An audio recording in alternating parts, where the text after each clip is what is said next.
Okay, so it's a picture came in my life that I will live as a heavenly life. जेव्हा मी ते बघितलं चित्र तर मला वाटलं वाव, मी आता स्वर्गाचे जीवन जगणार आहे.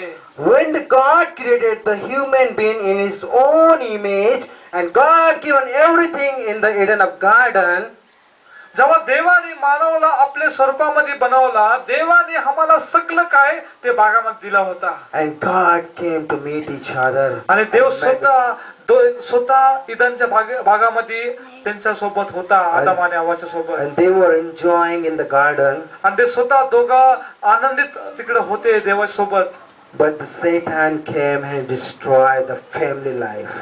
परंतु सैतान तिकडे आला आणि त्याने काय केलं, बायाच्या मनात काय वाईट टाकला आणि त्यांच्या दोघांचं जीवन त्याने सत्यानाश केला तिकडून. How many couples that you feel that many times the problem came through in our family?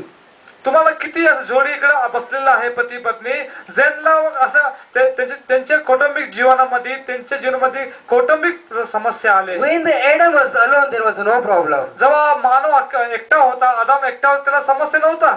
And when the God created the woman, there was a problem. जेव्हा स्त्रीला देवाने घडवलं, तो देवाने त्याचे द्वारे काय देवाने नाही केलं, स्त्रीचे द्वारे तिकडे गडबड सुरू झाली. Don't blame, okay, that you are with me, that because of you, means because of you the problem came with me. आता असं नाही करायचं, लगत बायकोला बघून हसायचं, सांगायचं तुझ्या स्त्री तूच मला. Don't go home and they said, because of you I am fighting with you. त्यासाठी नाही की तू स्त्री माझ्या जीवनामध्ये, त्यासाठी मी भांडण करतो, असं करतो, तसं तुझ्यासाठी माझं जीवन नाश झाला असं सांगायसाठी नाही सांगत आहे ते. Okay, I just want to encourage that God designed you as a wonderful couples. मी तुम्हाला उत्साहित करतो, देवाने तुम्हा दोघाला लय सुंदर आणि लय चांगला घडवलेला आहे.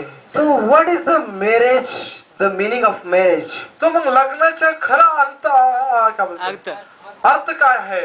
अर्थ काय आहे? I was reading in dictionary, मी असं एक शब्दकोश मध्ये बघत the आहोत. union or joining together as a one. लग्नाचे मंतव्य असं आहे की एकत्रित होणे आणि एक होणे. And second thing is commitment between two people. आणि दुसरं गोष्ट असं की लग्नाचा मतलब आहे की समर्पण